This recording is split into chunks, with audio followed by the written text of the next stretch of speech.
So imminent threat, you're saying that there was no intelligence that you saw with the highest level clearance, obviously involved in this conversation, that showed an imminent threat from Iran to the United States? No, unless we took certain actions, unless we came after them in a way that they thought threatened the regime. Former National Counterterrorism Center Director Joe Kent gave his first interview since his resignation from the Trump administration on the Tucker Carlson show. The resignation is the highest profile rebuke yet of the Iran war from a Trump administration insider. Kent's claim defies what President Donald Trump said in his speech announcing the U.S. strikes on Iran. Our objective is to defend the American people by eliminating imminent threats from the Iranian regime. Kent is a controversial figure who has faced criticism for promoting conspiracy theories and has past associations with far-right figures, including white nationalists and a Nazi sympathizer. But there was no intelligence that said, hey, on whatever day it was, March 1st, the Iranians are going to launch this big sneak attack. They're going to do some kind of a 9/11 at Pearl Harbor, et cetera. They're going to attack one of our bases. There was none of that intelligence. It's an Iranian Shahed drone. They're cheap, mass-produced, packed with explosives, and sent on one-way missions. Since the U.S. and Israel launched their first missiles at Iran, Iran has launched hundreds of them in retaliation. An NBC News analysis shows the U.S. and their allies appeared unprepared for the threat of these cheap drones, which are proving highly effective. We verified and examined more than 24 drone strikes captured on video and found that Shahed-style drones have hit a wide range of strategic targets, including U.S. military bases, airports, and energy infrastructure. Including the Al-Marj outpost opposite Merkabah, and carried out drone strikes on the Al-Raheb site near Aitar al-Shab.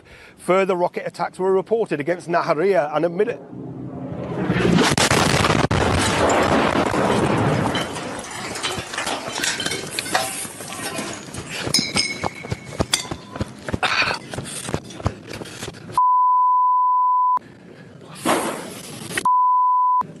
Man, that was close. This image, pulled from the footage, shows the missile moments before making impact as RT's Lebanon Bureau Chief, Steve Sweeney, and his cameraman, Ali Reeder, were crossing a bridge, so it's been zoomed in there.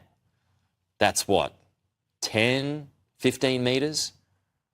They have received treatment for shrapnel injuries. After leaving hospital, the reporter blamed Israel for what he described as a deliberate attack. We've been treated in hospital for our injuries. I had a shrapnel wound in my arm, deeply embedded in the muscle here. That's been taken out, and here it is in this pot here. But what I do want to say is that this was a deliberate, targeted attack on journalists. There's no mistake about it. This was an Israeli precision strike. Israel says they were warned. The IDF released a statement claiming the region where the strike occurred was being used by Hezbollah to transport weapons and move terrorists. So part of the statement reads, prior to the strikes, warnings were published to ensure that civilians distance themselves from the crossings in order to reduce civilian harm. So Japan and US are very good friends, but one question, why didn't you tell US allies in Europe and Asia, like Japan, about the war before attacking Iran? So we are very confused about we Japanese citizens. Well, one thing, you don't want to signal too much. You know, when we go in, we went in very hard, and we didn't tell anybody about it because we wanted surprise. Who knows better about surprise than Japan? Okay? Why didn't you tell me about Pearl Harbor? Okay?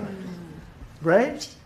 You know, he's asking me, no, you believe in surprise, I think much more so than us. And we had to surprise him, and we did. And because of that surprise, we knocked out, the first 2 days, we probably knocked out 50% of what we, and much more than we anticipated doing. So if I go and tell everybody about it, there's no longer a surprise, right? Okay, one more. Peace, peace, and blessing. Welcome to the Newsroom, 16.1. Our volume is working. No hectic problems. We don't have no technical difficulty. We here. I'm your host, Henry Williams, and co-host Shin JML. What's going on? Hey man, what's up? How you doing now? It's a good day, another day, to get it right. And I just gotta say, President Trump, he's a fool for that joke. Yes. In So, Japan, you know what I'm saying? On top of that. yes. We going on into our 4th week, correct? Yes, sir. Yes, we going into our 4th week of this conflict of United States, Israel versus Iran. Escalation after escalation, over and over, we are told that the mission is accomplished, but it just going from one hectic to another hectic. As we seen in the video, I want to make sure that if y'all show y'all kids later or y'all kids watching, this is news report. The videos y'all going to watch or watch before will be unto your own description. If you want to see it or not, we're going to have war scenery. This for education and news media purposes. We not trying to disrespect nobody. So we got a big war front. We got Israel is fighting on two fronts. They fighting Hezbollah in the north and Iran coming from the east. You have the Arab Gulf states like Jordan, Saudi Arabia, Kuwait, Qatar, Bahrain, United Arab Emirates. They under severe attack. We got islands as far as Cyprus. We got country that north as Azerbaijan. This conflict is hectic. And it getting worse every day. Oil prices jumped up off the roof. Oil prices went from like close to $2, skip three. It skipped 3 all the way and went straight to $4. If you a guest in our video coming from YouTube or Facebook, please hit in the comment. Tell us what is the gas price in your region. So Shin. So what's the deal? We got Donald Trump having a conversation with Japan, and he made a joke, but it wasn't a joke. It kind of like, hey, Japan know about sneak attack. We just done a sneak attack on Iran, but Japan know about it, Pearl Harbor. Hey, Henry, you already know, man. That was the first thing I recognized, and I feel like it just goes back to Trump. Just he got no filter. Yeah.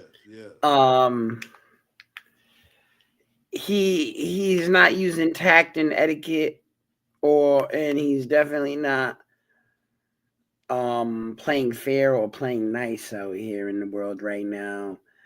And if you ask me, I think that it's kind of a little bit brash for him to say that, especially because we're trying to garner some support from the Japanese.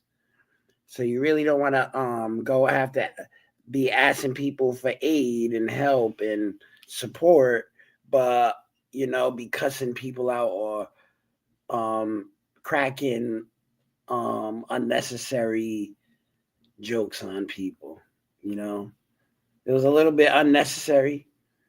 And also I feel like Trump kind of he did what Trump does. He tried to take all the credit, I guess, for himself, because he said that it was him who got attacked on Pearl Harbor. You know what I'm saying? When Trump probably was only a baby when the Pearl Harbor happened, if he was even alive. You know what I mean? Like, to be honest.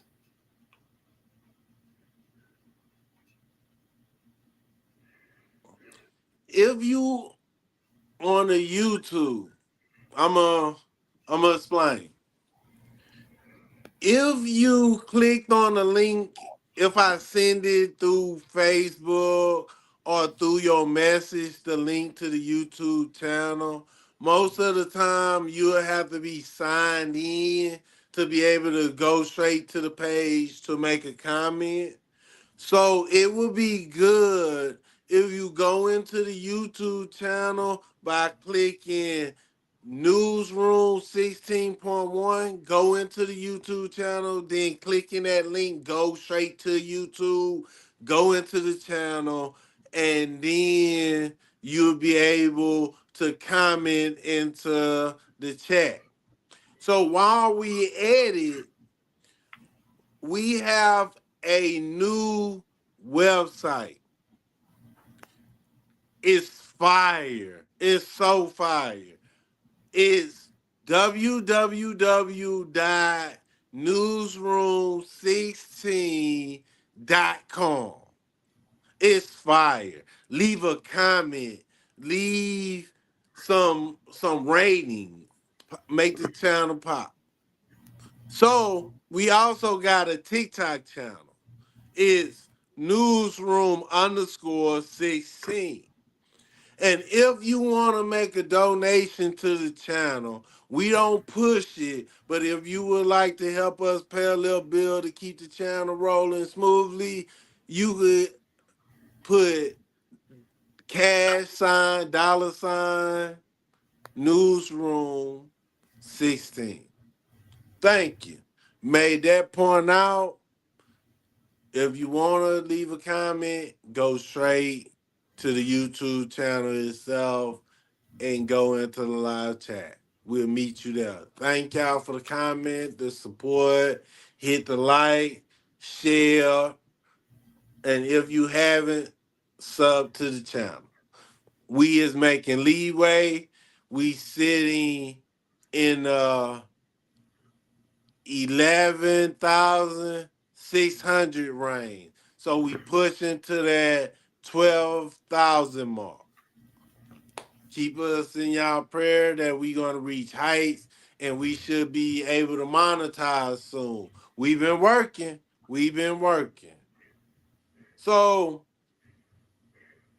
on the playing field, we have Israel, who have a history of targeting media. So when we seen in the beginning of the footage of the RT, that is Russia Time. That is a Russia media outlet. They got banned in America. You was able to see a lot of RT feed in your algorithm if you see the news, but they got downsized in the algorithm of the Ukraine war.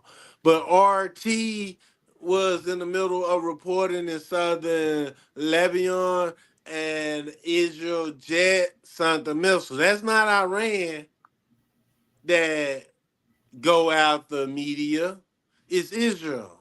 That's why it's a media blackout in the Gulf state. Media blackout in Israel. And even Donald Trump, it is rumored to say that they is going after Tucker Carlson, because they believe he is treason for reporting on things. This, I'm going to show it one more time and we can move past it. I just want to make sure y'all see this. So imminent threat, you're saying that there was no intelligence that you saw with the highest level clearance, obviously involved in this conversation, that showed an imminent threat from Iran to the United States. No, unless we took certain actions, unless we came after them in a way that they thought threatened the regime. Former National Counterterrorism Center Director Joe Kent gave his first interview since his resignation from the Trump administration on the Tucker Carlson show. The resignation is the highest profile rebuke yet of the Iran war from a Trump administration insider. Kent's claim defies what President Donald Trump... I don't want to play that piece all the way through, but that person right there, they going to slander his name. He's a nationalist, you feel? And he's a YT person. So when you're a nationalist and you're a YT person, they're going to put it together and call you a white nationalist. But that's not the key factor.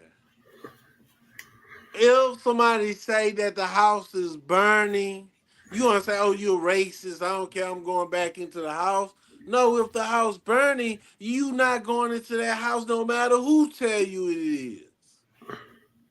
This man telling you it wasn't no imminent threat. Yep, and guess what, Henry? I like your analogy about that running back into the house that's on fire, right? Because that would be in the scenario that we would be the people running back into the house on fire, right? And the one who told us not to run back on the house on fire is this gentleman right here, this highly awarded and decorated officer. And RIP to, wait a minute, I don't want to say it. I think his wife served in the military also. I don't know if she passed away or not, but they was talking about her. But he served in the military. They both served in the military. And I was just trying to point out that it would be in the scenario of the house burning. He's the equivalent of the fire marshal telling you not to run back into a house that's on fire. It's not just a regular person telling you, hey, Henry, don't go back in there. The house is on fire. It's the fire marshal telling you, hey, don't go back in that house. It's on fire. You know what I'm saying? So he's the one, he's a professional fireman. So he got the credibility on that. And this gentleman right here was the director in the Homeland Security, National Security. So and they said he had the highest security clearance in the country, right? Yes, yeah. So that means he might have even had a security clearance that's even higher than President Trump. You know what I'm saying? Because even though I know a lot of people don't know that, there's people out here who got higher security clearance than the president, you know? And this gentleman resigned because of the war crime implications of the actions taken by the Trump administration. And he himself, like he said, there was no intelligence that said that an imminent attack was going to be executed and that a immediate and hard or harsh response was required by the Trump administration. And we've been reporting these. This is our fourth part to this series, and we've reported in other parts that the Iranians were actually in the negotiating table the day before they got struck. So, and not only that, we know that we confirmed that they had got a deal. They got a deal made with the United States Embassy. But this is the second time too, Henry. Israel struck after the deal was struck, right after.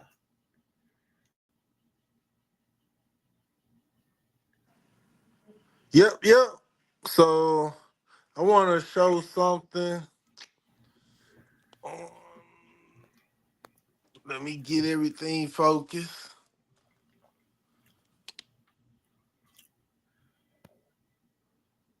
All right, you're good. Oh, good. It's ultra wide. Okay, let's get this right. You can see it good? Yes, sir.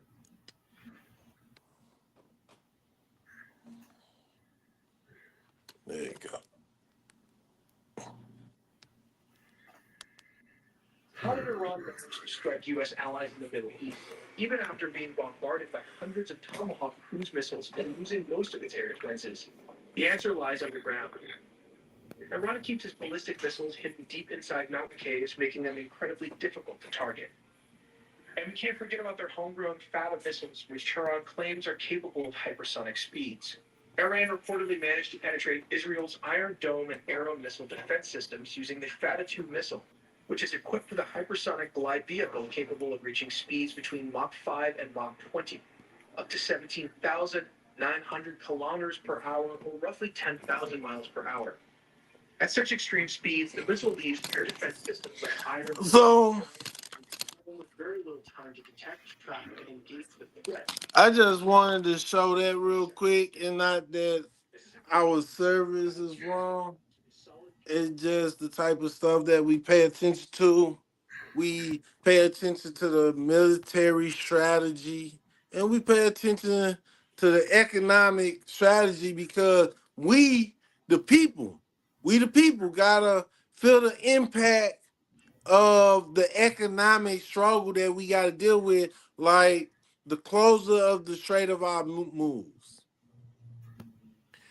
Iranians said that they have not closed off the Strait of Hormuz to commercial vessels. They only cut off the Strait of Hormuz from enemy states. Enemy states as such as United States, Israel, or anyone who is supporting the war effort against Iran. But people got to also understand this. Oil is still getting sold. United States just lifted sanctions off of some of Iranian oil. These oil is on ships in places like India. They can free up that oil. And Iran will be getting paid for that oil. Iran is still shipping off oil. They still trying to figure out the matrix of the war, as to the point of Israel is assassinating generals, and United States is using Arab nations to send missiles over. So Iran will attack Israel in coordination with Hezbollah and Lebanon. And also, Iran will attack Arab states. That will include military installation, hotel with house United States CIA and other services. But now we see an escalation where we already feeling a pinch at the pump. You have United States opening our strategic oil reserve. We have the United States lifting sanctions out of Russia so they could put some oil on the market. And also we have Israel, the rogue colony state of Israel, not just assassinating Iranian leaders, they is bombing and destroying Iran infrastructure. If anything come out of this, if any peacetime resolution, I believe the Iranians, as they are doing now, going to ask for respiration for the death of the children in the school, and also for their infrastructure. We have Israel attacking the southern part oil field, which also connected Qatar and Iran coming around, attacking Qatar, blowing up one of their refinery in other places. So that would cause the oil to jump at a high price. We got to understand this. When George Bush went to war in, not in Afghanistan, but in Iraq, the Iraq war was the SUV destroyer. Back in the day, Yes, it sir. was what that was, SUV, Ford Escalade, Impala. You had A Cadillac with an Yukon, a SUV. Denali. Yeah, Denali. One started with a Y yoke. Yukon. Yeah, Yukon. Yup, Yukon. All And these then you got big old. other stuff too. Don't forget at that time, because anybody who was watching the music videos, what I mean, we know Yeah. they was Yes, out here with the H1s and the H2s. Yes, the H1. Yes, the Hummer. All them fade away, and they start talking about junk your car. We need hybrids. We need hybrids. Why they start talking about hybrids and changing the fuel? Because price went up to close to $6. Close to $6. Gas price was hurting America. This is already a fact because this is not just one oil country. This is many. So let me show you this. Iran vowed to hit the Gulf refinery. If you hit us, we're going to hit you. And look what happened. They started hitting the refinery in America like, hey, Iran, calm down. Or we going to blow up your whole field.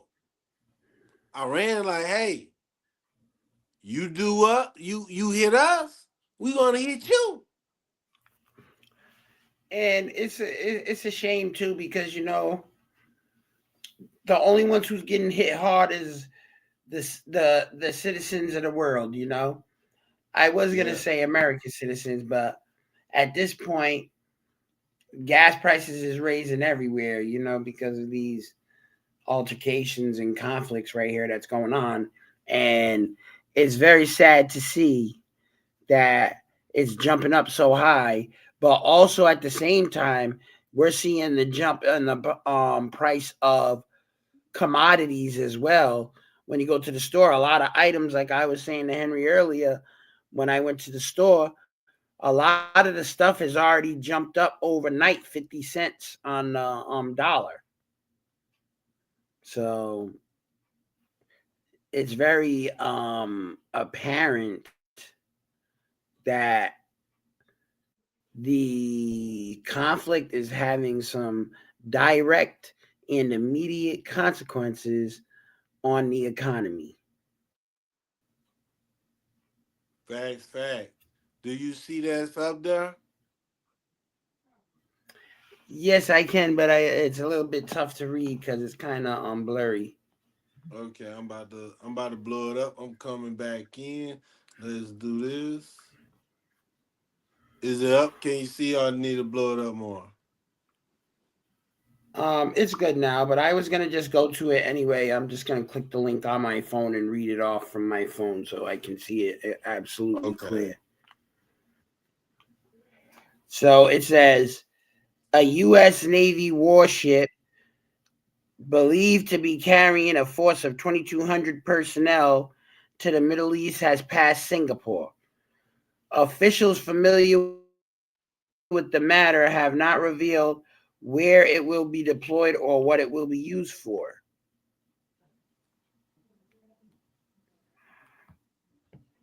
Hold on. I used to let's see. This is legacy media, CNN. This is not something we making up. We not about to just start making up saying, hey, they sending troops.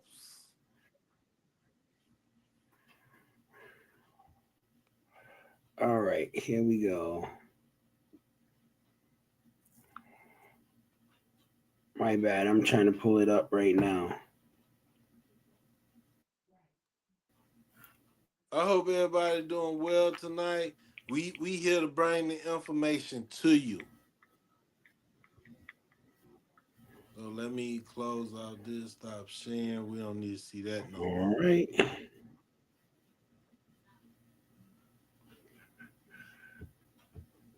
Look. All right, I got it. I got the rest of the article here. Okay. For the people now. Drop it on. So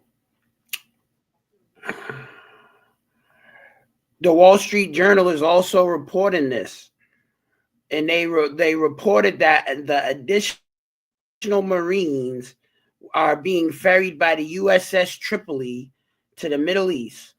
The Marines are coming from Okinawa-based 31st Marine Expeditionary Unit, a rapid response force of 2,200 personnel, after the Pentagon had ordered the unit to be deployed, according to 3 officials familiar with the plans. U.S. CENTCOM, Central Command, has said that roughly 50,000 troops are already assembled in the Middle East as part of the war with Iran. The CNN had followed up and asked the Navy's 7th and 5th Fleet for comments, and their official told CNN the unit was being sent to the Middle East, but it would not be revealing exactly where it would be deployed or what these forces would be used for. The force consists of 4 major elements: a command, a ground combat, air combat, and logistical combat. The MEU unit typically have been used in missions like evacuations and amphibious assault operations that require ship-to-shore movement like raids and assaults. They also have ground and aviation combat components, and some of the units are also trained for special operations. So, Henry,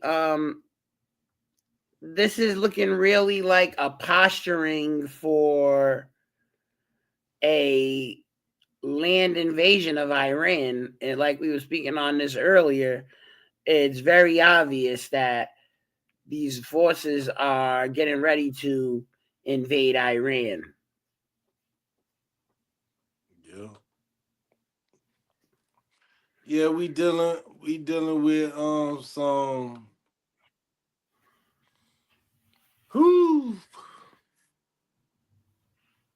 we on the last show we talked about the draft. The last Iran part 3, we talked about the draft. We talked about the impact that it's gonna have on men and women service members, because it been floated around that women enter into the draft, and we are dealing with an enemy that is different than Iraq. When we went to Iraq, that was like sand, flat sandy area. When we went into Afghanistan, that was mountain terrain. So when we go into Iran, we will be dealing with different atmosphere, but mostly mountains. We dealing with enemies in mountain terrain. So this is going to be very chaotic. It's going to definitely be a strenuous assault if we do it, Henry? Yeah. And I'm not gonna, I know a lot about military tactics, and I know a lot about military strategy. is that was my my academic studies when I was in school, and I'm not gonna sugarcoat it for the people. You know what I'm saying? If we're gonna invade Iran, we're gonna be in there for a little bit. It's not gonna be quick like President Trump keeps saying, you know. And not only that, Henry, I want to mention something that I don't think we got the footage or any article for this, but it's definitely an absolute fact. But Pete Hessick, the Secretary of the DOJ, the Department of Defense, he's going to Congress to ask for $200 billion for reinforcement into the war, to reinforce the conflict. And Henry, you and I both know, if they're asking for $200 billion, that's probably the invasion money. You know what I mean? I'm not gonna sugarcoat it for these folks. And like ChatGPT said to me a couple of days ago when I asked him, he said most likely if it's gonna be the draft, it's gonna be instituted by July, June area. So probably like, and you know, July 4th, Juneteenth, you know, type area of when the draft might get instituted. And, you know, and I want to say this now before anything goes down, you know, Godspeed to the people who get chosen. And, you know, I just want to make sure that we say God bless to the families whose members of their family are going to be called up for service for the military, because those people are the ones who are going to be affected the most, the small children and the families that get left behind.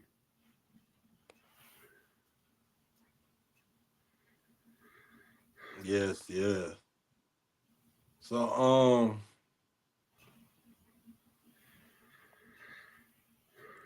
we got the United States asking allies. United States did not tell their allies what they was doing because it was against all international norms. That you bring United States doing the tactic of the rogue colony state of Israel, where they will bring Hezbollah to the table, negotiate a little bit, start attacking, and then cry so they could go back to the negotiation table to repeat the same cycle. And people wondering why Hamas keep fighting. Why Hamas and Gaza keep fighting? Because of tactic where the 12th Day War started when America went to the table. Donald Trump did not want no peace deal because he got rid of Obama peace deal, Obama nuclear deal. It's not that Donald Trump wanted a better deal. He wanted what Benjamin Netanyahu wanted. No deal. He want America to go in and fight for Israel. They want America. And what I mean by that, not somebody like me in my going into my late 30s, about to be 40 soon. They're not looking for me. They're looking for our children. And let's not forget too, Henry, they're looking for some of our good friends. Real quick, because this never in the working service. This for you all. People gotta understand. When the Galveston War started, when the trade towers got hit, I was around 13. When the war ended, I was in my 30s. Years on years of conflict. Your kids and your grandkids will witness this conflict.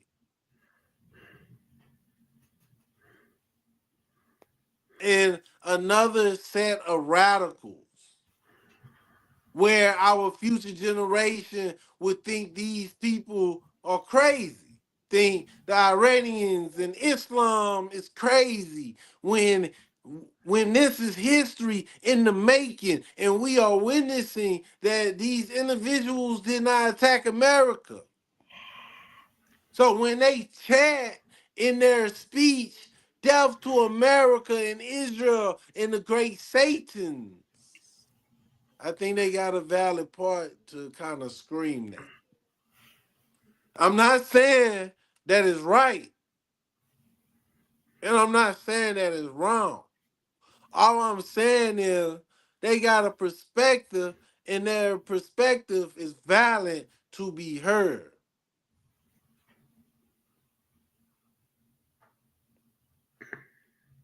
So, and Henry, yeah. not only is it valid, right? Because now I don't even feel you should have had to say whether you feel it's right or wrong, because we've already had the NSA director, the Homeland Security director, resigned, say that there was no reason or intelligence as to initiate that type of attack on another country's national sovereignty, you know?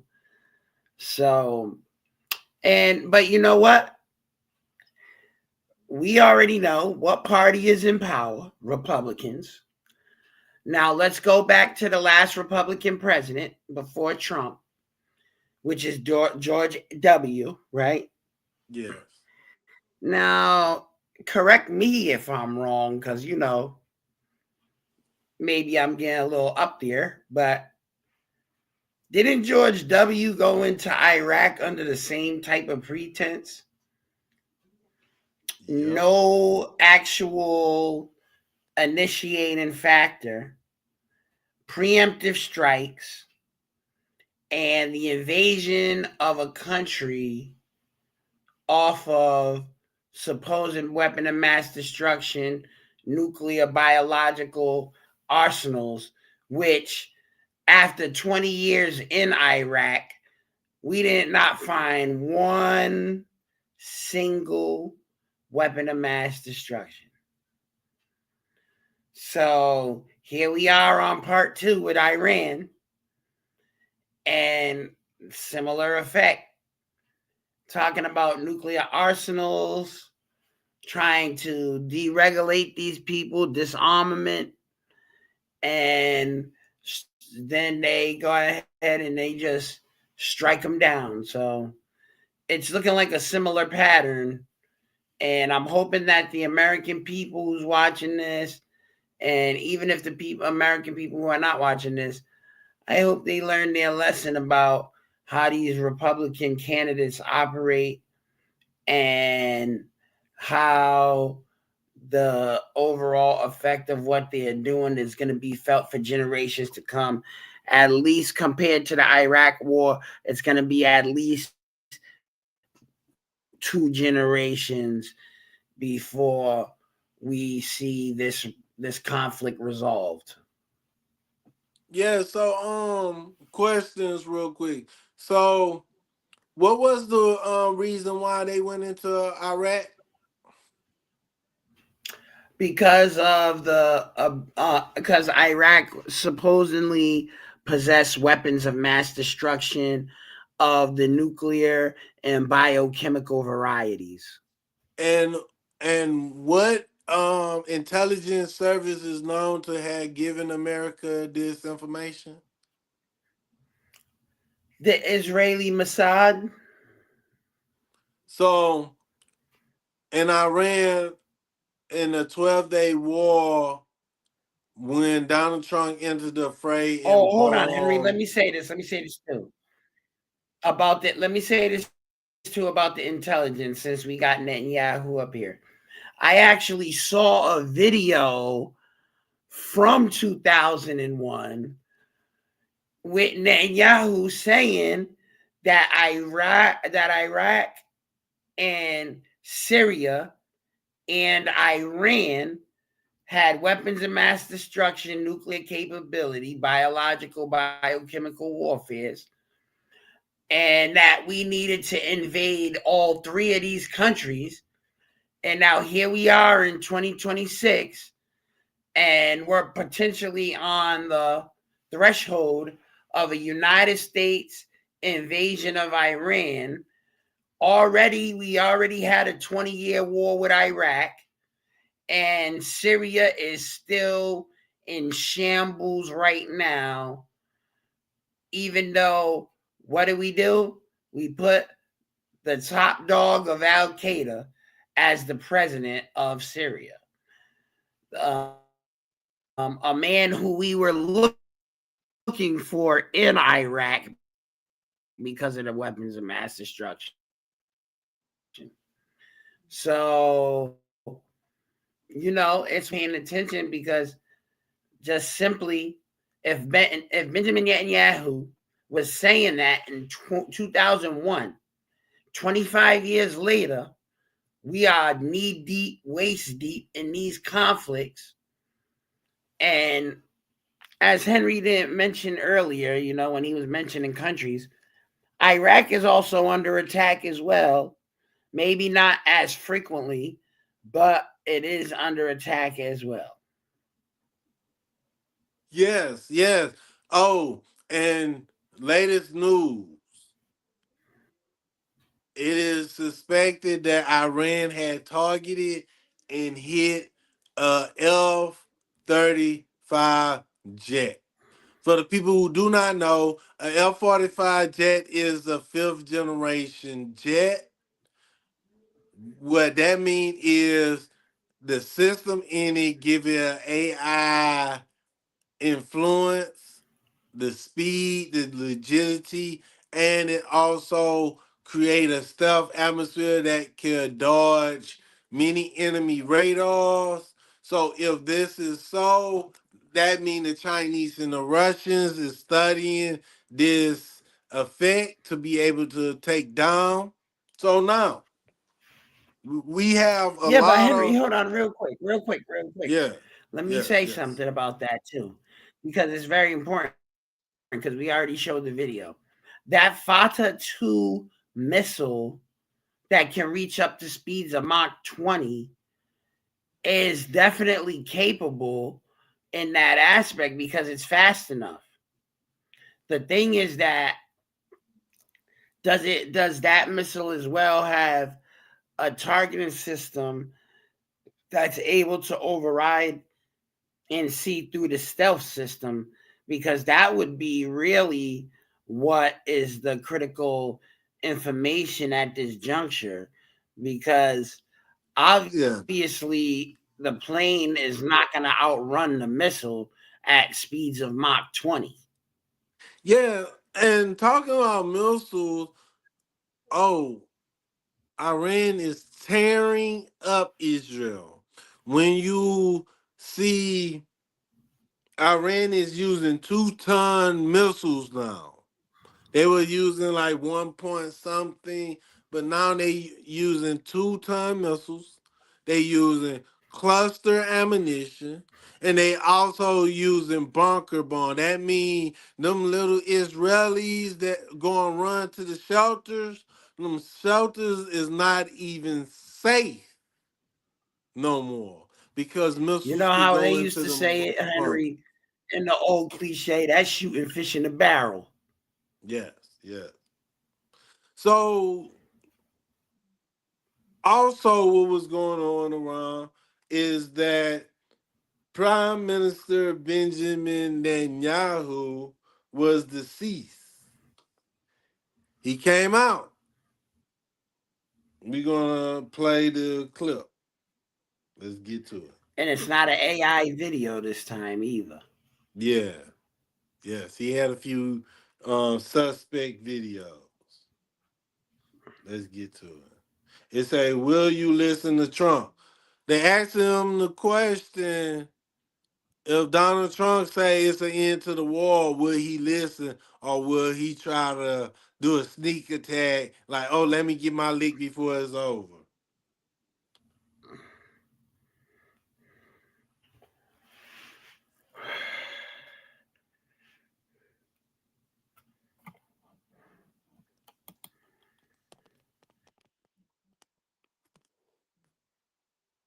Is the volume playing? Nope. The Iranian regime. We gonna start this over. My bad. Mr. Prime Minister, Jeremy Diamond, CNN. Nice to see you. You've assassinated Iran's supreme leader and dozens of other senior Iranian officials. The result of that so far has been the appointment of a new supreme leader considered to be even more hardline than his father. The Iranian regime is not showing any signs of collapse as of now. So I wonder, what do you say to those who say that killing Iran is not a terrorist organization. It's not no mob. Let me blow up the screen so I could explain it to everybody in a better detail. It's not a pyramid scheme. It's not a RICO case where you take the leader out, all the other dominoes gonna crumble. The supreme leader was a religional leader. He had mass amount of sway. But in the Iranian people, one person is not the whole revolution. You take one person out, many people will replace that one person. You take Iranian leaders out, it's like a school. I'm the teacher, and I teach all these students. When I retire, these students could become teachers also. I taught them everything. A mechanic shop. I teach all the mechanics something. When I leave the shop, these other mechanics can take over the shop. If I'm absent one day, you got other mechanics could take over the same profession as me. So in Iran, they got generals, lieutenants, corporals. They not fighting them little dictator war where you can manipulate colonels to create a coup, a faction of the military. This is a military like America. If you take Donald Trump out, it's a long line. Yeah, I was gonna say that, Henry, that they have a well-organized line of succession, and they're willing to have people who are already pre-trained and prepared in advance, that if the supreme leader does go down, they're already briefed and very well versed in they themselves becoming the supreme leader. So it's definitely not the same as assassinating the top member of Al Qaeda, and now the cells is falling apart and disorganized, and all of a sudden we don't hear from them doing any type of organized attacks for like 3 to 6 months. You know what I mean? It's not going to be none of that. It's going to be a lot of people stepping up to the plate and getting things done, and it's not going to be an easy conflict to win. The Iranians are dug in. They're ready for war. Not only that, they are in a current confidence that they are prepared to face America on the battlefield in direct combat, and they've been waiting for this for decades. So, and if you ask me, it feels like Iran is really ready to step up to the plate like a fighter, maybe like in an analogy, Rocky Balboa style, where they're Rocky and the United States is representing Apollo Creed and the first Rocky movie, where Rocky was just a scrappy fighter who really didn't have any world ranking, and he got a chance to fight Apollo, and he ended up, the rest is history. And I feel like Iran is the same consequence. Iran is the scrappy young underdog, even though they're more ancient than America, but I'm saying it from the terms of a young underdog, as in Iran. We haven't seen Iran in any conflicts as of recently in these last few decades. So we don't even know, we didn't even know what they was really capable of until this conflict arisen. And it's sad because it's definitely going to get drawn out. And if there's going to be a possible land invasion, it's going to be it's not going to be good for the youth. I'll put it that way. It's not going to be good for the youth. All right, Henry, you could play the video. Let's go back to see what Netanyahu had to say. Okay, let me drop this real quick, these little jewels.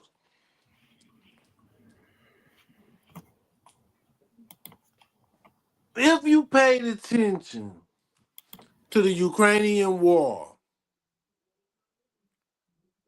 Russia started using two things for the Iranians. Russia missiles was expensive because a lot of Russian missiles is for nuclear war. It's for big bang bang. And Russia wasn't creating drones. So they depended on Iran to supply them with drones. And the Iranian did. And they did to the point that that Russia's still using Iranian drones and also creating their own version of that drone. So now Iran, who went to war with Iraq after the Iraqi and Iranian war, the Iranians say never no more that they will fight on our soil, we will bring the war to them. So they start working on their missile program. And the United States sent a drone to spy on the Iranians. The drone came down, fully attacked. The Iranian reversed the technology.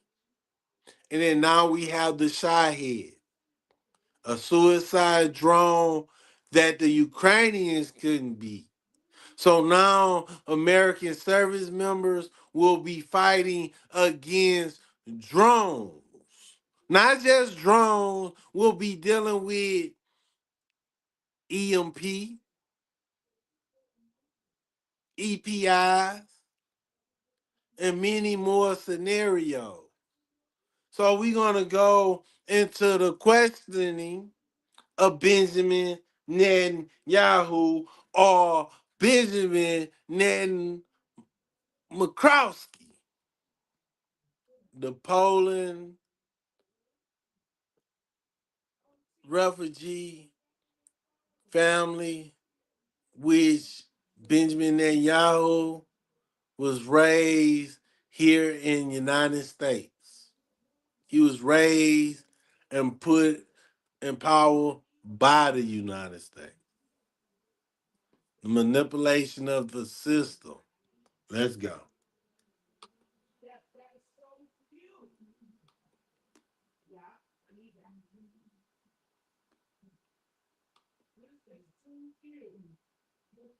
Those individuals is in fact empowering the hardliners in Iran? And are you confident that your strategy will still lead to regime change? And then secondly, if I may, you've also indicated today that you made a commitment to President Trump not to strike these oil and gas facilities in the future. Should President Trump come to you one day and say oil prices are too high, it's time to end this war, will you listen to him? And do you need the United States in order to continue this campaign alone? Was that a single question? Jeremy, you really hogged it, but I'll answer your questions. I'm not sure who's running Iran right now. Mujtaba, the replacement Ayatollah, has not shown his face. Have you seen him? We haven't. And we can't vouch exactly what is happening there. There is a cloud here that's not clear.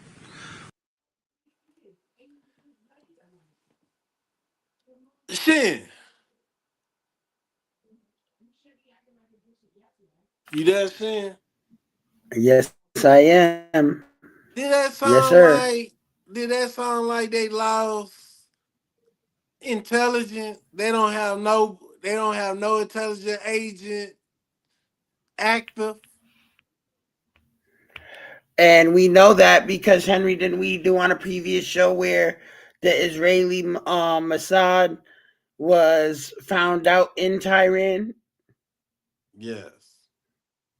So that means that we have no type of understanding of who we're facing. And Henry, you showed it just earlier in the video, right? We lost that rad tower, right, over there in UAE, right? You know what I'm talking about? Bahrain. We lost the biggest rad tower in the earth. And so we got no radar. And we got no intelligence operatives who are still active in the battle zone, in the war zone.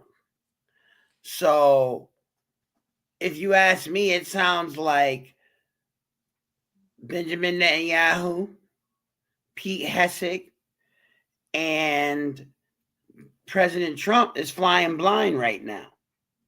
Yes. And even Netanyahu just said he doesn't know who's in charge of Iran at this time. So this is the double take. Israel is assassinating leaders who is in a position to come to the negotiation table. Israel do not want the war to end. Because people gotta understand this. United States have a domestic problem where the people do not want no more war. And have a global problem because the economic issue going on around the world, United States cause. Israel, on the other hand, their population want this war. They want to keep fighting. This is part of their biblical solution. But we don't see what the larger population is, but we see what the leadership show in Israel, that they want this to go on. But the only way for this to go on is for United States to send troops to Iran, because Israel cannot do that. They do not have the capability or the power to do so, to project a power on that end. If hey, listen, hold on, anything, Henry. it will be America boots on the ground. Let's clarify it, right? Because you know I've been saying this since Jump Street, right, with Hamas in October, right? The IDF is Israeli Defense Force, right? Their ground troops are not elite. They're not elite fighters. You know, they had trouble in Gaza fighting against a street gang. Let's be honest. You know what I'm saying? Hamas is the equivalent of the Bloods of the Crips in America. You know what I mean? They're just using more militant weaponry, higher level weaponry. That's all they're doing. They don't have more elite organization. They don't have any type of actual structure like Iran's military got, disciplinary structure. And you think the Israeli Defense Force is going to go fight against a country that is battle hardened and prepared for war? And not only that, they're a religious industrial military complex similar to the United States of America. It's not even a comparable fight. You know, that's why the gentleman, Jeremy, the reporter, asked that significant question about whether or not, if the United States pulls out of the war, will Israel be willing, and Netanyahu himself, to keep fighting the war alone? Yes, yes. We also have news coming in that a base in Washington, in and around Washington, D.C., had reported drone sighting. Drone flying over military base where we have not politicians, but administration figure. Pete Hegseth, Marco Rubio. They lay their head over there. And you have also claims of United States general rule out Iran regime collapse. Iran regime is not collapsing no time soon. They still making money in their economy. America just lifted some sanctions on Iran oil that's stuck at sea. We don't fully understand who's going to get the money. United States might pull a Venezuela jack move and try to jack the purchase. Or they might allow the Iranians to get their money from the purchase. Iran is It sounds beating. hypocritical to me, Henry. Yeah. It is like this also. We don't hear no more of the Kurds. We talked about the Kurds, how the Kurd was reluctant to join, and the Kurds is still reluctant. They like, hey, United States and Israel, once you send soldiers, we're going to help you. We're going to join forces with you. But sending just the Kurds when Iran is a multi-ethnic group nation, that is a death mission. The Kurds, no. We don't hear Don't about forget, that no more. Henry. Don't forget, Henry. I already had made that call in the previous shows that a ground invasion of Iran is basically a forward progress to victory, because there's no extraction, there's no retreat. It's that they're not going to be risking aircrafts to come try to extract people up out of the war zone if they're deep into Iran, especially in an area like Tehran, because, you know, chances are the planes is going to get shot down. Yeah. Even if they do pick up who they're trying to pick up, trying to get out of Iran is going to be the hard part, because they could still get shot down on the way out of there. Yes, and you also got things like United States aircraft carrier returning home of a mysterious fire. You have situations where United States Embassy is getting attacked by drones. And you also have none of the Arab states actually declare war on Iran. They is calling it the Israel and United States war. They is still trying to stay neutral, but people got to realize that if you put a United States military base and that base is used for spying and used for defensive purpose for the state of Israel, you putting a target on your back to say, hey, we roll with United States, but we gonna hide our hand. Iran say no. If our country go down, these other Middle Eastern country going down also, to the point that we got to wake up and realize that this war right here will be a defining blow. Because if United States fight Iran to the point that we are exhausted, and the people, when the people, like in the Vietnam War, want it to end, and we have to concede to the Iranian, it's going to be to the point that United States will have to move military bases out the Middle East, and we'll have to move some of them converts to New Jersey and Florida. Think about that. Just think about it.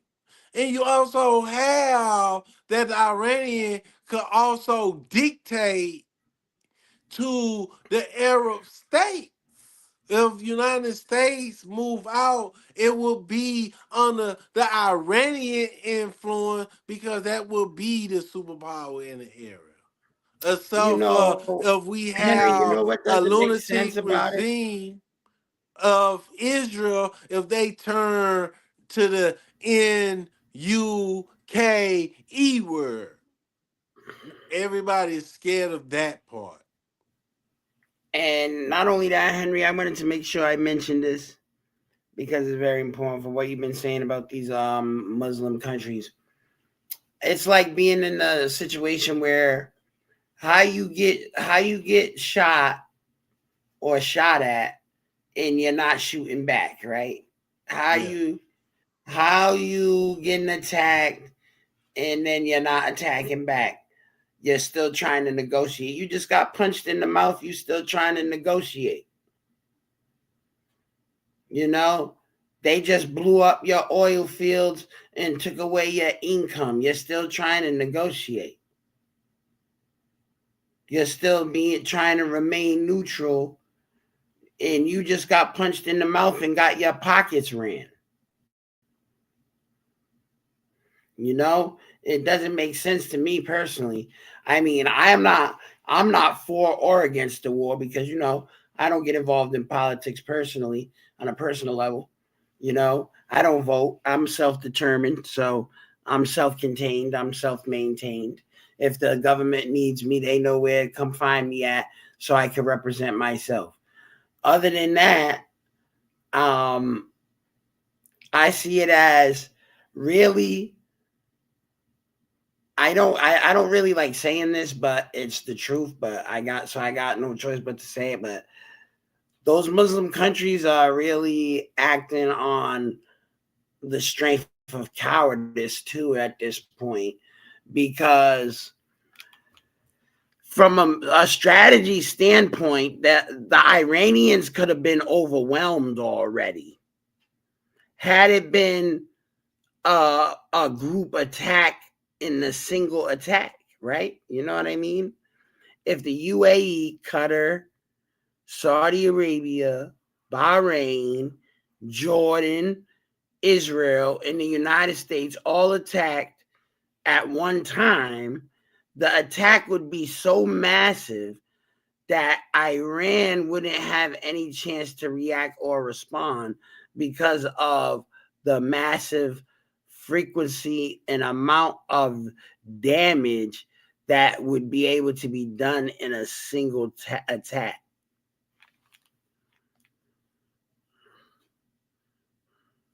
Or we got to look at it like this. You got a banker. I got a banker. Me and you start beefing. Would you tell me who your banker is?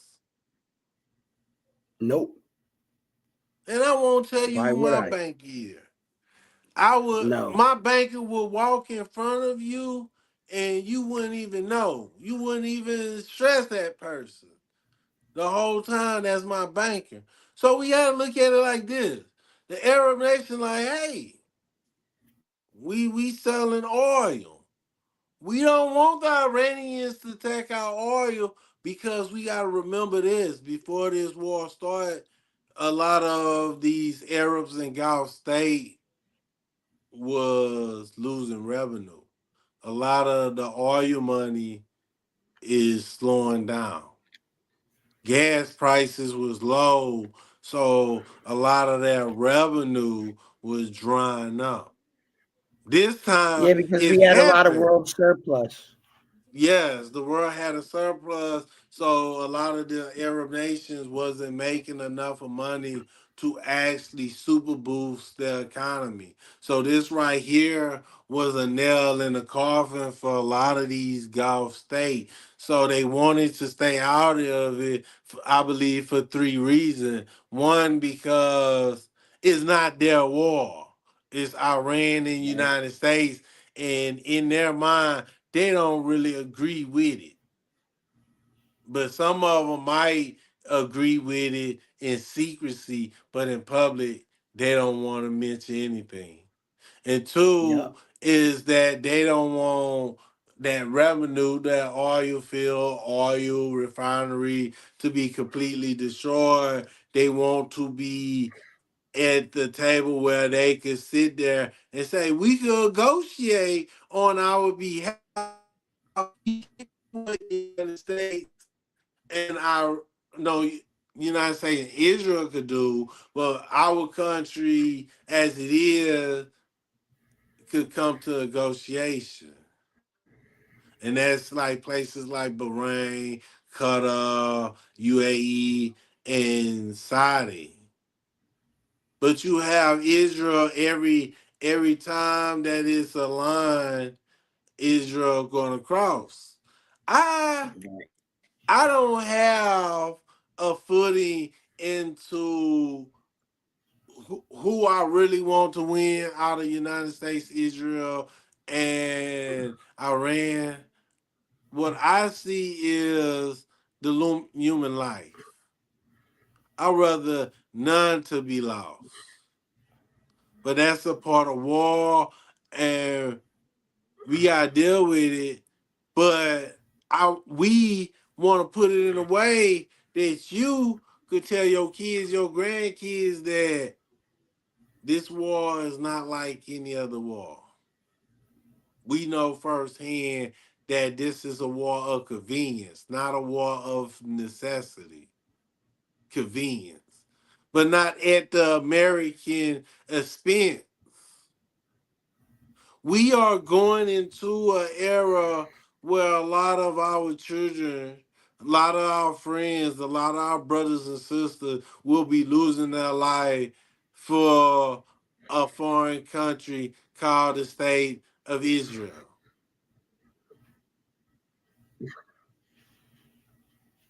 And It's going to be also, a big swath of the youth, Henry. yes, yes. And also, I want y'all to know this is not the last video that we're going to do on Iran, because there's a lot of things that we got to It's discuss. developing. It's developing every day, every hour. And we got to also It's like a know, picture, when you take those old Polaroid pictures, you know what I mean, yes, Henry? It's like taking one of those Polaroid pictures. We just took the picture right now, and we're over here going like this, waiting to see what happens. You know what I mean? yes, And yes. I don't know if you brought that out, but the way that they was projecting them gas prices when we was talking about it earlier in the back chat is wild. How they're talking about by the summer it might be upwards of $150 plus a barrel of oil, which means we might be looking at $4 to $5 a gallon of gasoline by the summertime. Yes, yes. And also people gotta understand that they still paying attention to China. People gotta understand that China's stockpile of Iranian oil did not go down. It been building up. They've been getting more than normal. China is doing good. India just received some shipment out of the Persian Gulf. I don't believe it came from Iran, the oil, but their ship was able to flow through it because Iran shut down the Strait of Hormuz. So before we go any further, I want people to understand this. Sooner or later, we're gonna be having merchandise. We're gonna be having videos that's only membership will be able to watch. We will have so much benefits because right now we are at the cusp of getting monetized on YouTube. We got a website now. Go check out our website at www.newsroom16.com. We also on TikTok under newsroom_16. And you will catch us Yes, sir. here on YouTube where you could like, share, and sub if you already not. Please help us. And if you can, if they put the hype button up, go ahead, hype us up. Hype us up. Help us grow. Help us reach 20,000 subs soon. But in other news, we also have United States harassing Cuba. United States harassing Cuba, not allowing oil on the island, but China is looking to give Cuba solar energy to build a lot of solar energy parks so they'll be able to get their energy from renewable resource, which is the sun, and also build wind turbines. They waiting for the investment. It's not a short deal, but we see that China is coming to help a lot of the people that the West deem unworthy or beneath them. And we also dealing with a lot of stuff. I had to stop. I was like, whoo, it's a lot of stuff in this world, but we here at News gonna simplify a lot of things. We gonna bring it to you in a way that we can just sit here and really understand what's going on. We not about to hit no high-tech word that try to make us look smarter than ever Einstein, and we not looked at as real. Oh, these some obscenity people. No, we real. We don't even have to say we real. This not no AI.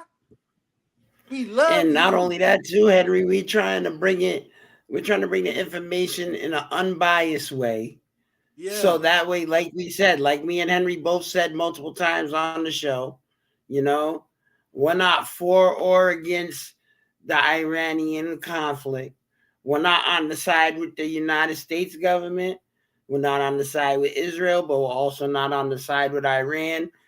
And like Henry said earlier in the show, we all have what? The perspective. So the perception. So we have to use it effectively, you know? And it's not up to us what our government does, but however, it is up to us if you want to take a stand or if you want to take an effect in it and you feel that they are going against your wishes. The best thing for you to do as an American citizen is write your members of Congress. Yeah. Speak to your lobbyists. Speak to your city councilmen. Speak to your aldermen.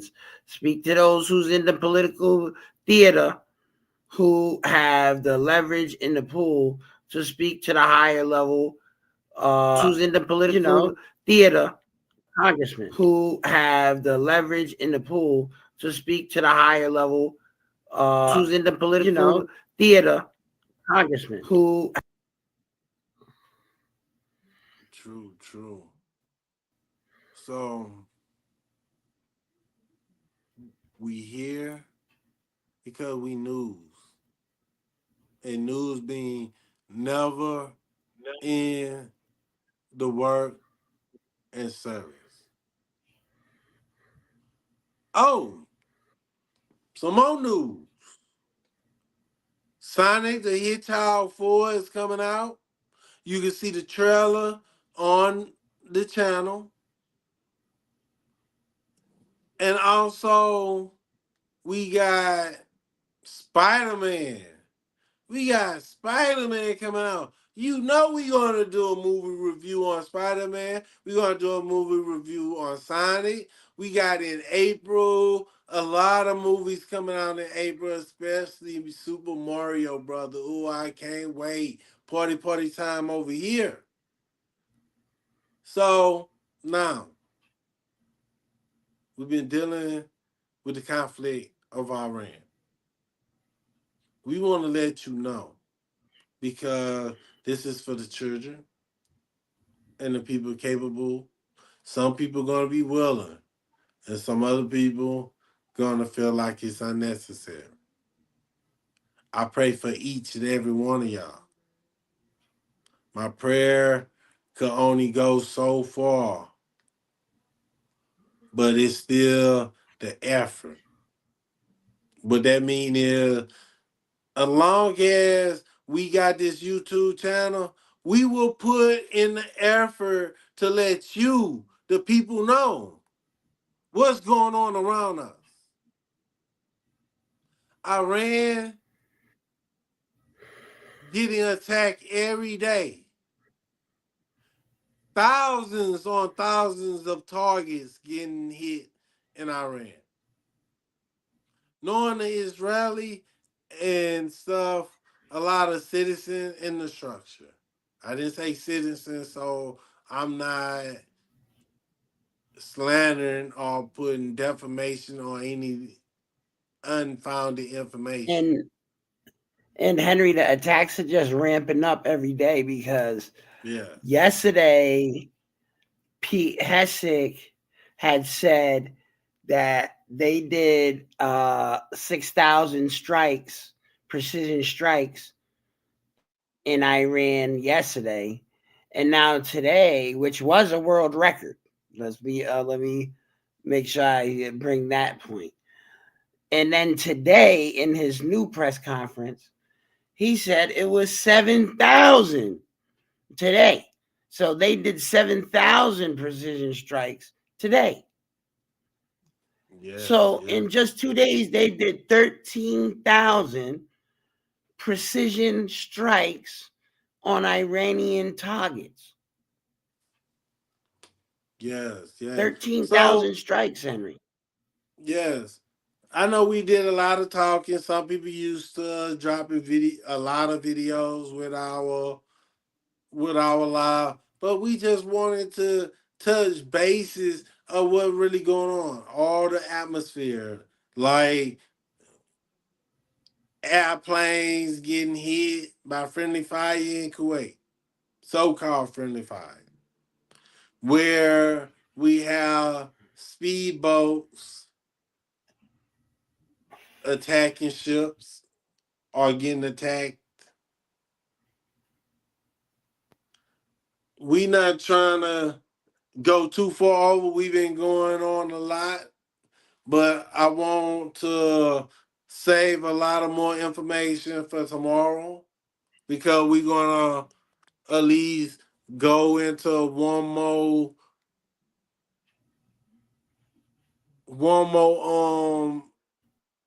Iranian story. Then we're gonna go into Ears of the Street. We got Ears of the Street, a new series, and we also got Sports Dungeon. We have March Madness going on. I'm not really into watching too much sports, but it's not for us. It's for you, the people. Never in the working service, so I gotta put in that work. So we gonna go into winner losses and how the stats looking at this time during March Madness and how the NBA feathering. So Shin, you got anything to say as we jump out here this wonderful night and catch them another night? Well, I just gotta say one thing, for the American people, you gotta remember this in these type of situations. It's very important to maintain your discipline and remain calm. Even though we're gonna go into some hectic times in the future, don't lose your cool. Never end a working service. So you know what I'm gonna say. Positive vibes bring positive results. Positive results means you're accomplishing your goals. Just because you go through negative circumstance doesn't mean you can't have a positive outcome. So stay inspired, stay ambitious, get it done. You already know. Peace.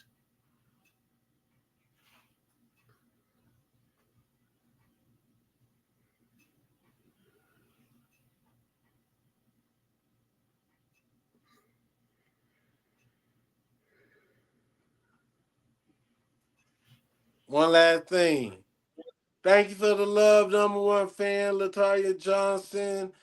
Your comment is on the website. If anybody else want to leave a comment so we can put it on our bulletin board, tell us how we doing. Get back with us. Let's build this community together. Out of here.